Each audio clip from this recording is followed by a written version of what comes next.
একটি রাষ্ট্রে সংখ্যাগুরু কিংবা সংখ্যালঘু জনগোষ্ঠীর সদস্য হওয়া না হওয়ার উপর দেশের নাগরিকদের নিরাপত্তা কিন্তু নির্ভর করে না, যে কথাটি আরো বিভিন্ন বক্তার বক্তব্যে উঠে এসেছে।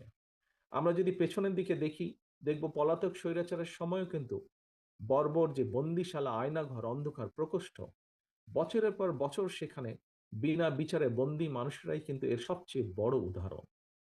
দেশে গণতন্ত্র এবং আইনের শাসন না থাকলে কথিত সংখ্যাগুরু কিংবা সংখ্যালঘু অর্থাৎ আপনি কিংবা আমি, আমরা কেউই কিন্তু নিরাপদ নই। এমনকি ক্ষেত্র বিশেষে দেশের স্বাধীনতা, সার্বভৌমত্ব নিরাপদ নয়।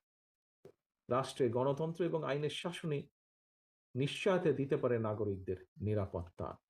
দেশে গণতন্ত্র এবং আইনের শাসন নিশ্চিত করার অন্যতম পূর্ব শর্ত হচ্ছে জনগণের সরাসরি ভোটে নির্বাচিত, জনগণের কাছে জবাবদিহিমূলক সংসদ এবং সরকার প্রতিষ্ঠা। নির্বাচিত সরকারকে জনগণের প্রতি মুখাপেক্ষী করে দেওয়া গেলে দেশে গণতন্ত্র এবং আইনের শাসন টেকসই হয়ে ওঠে।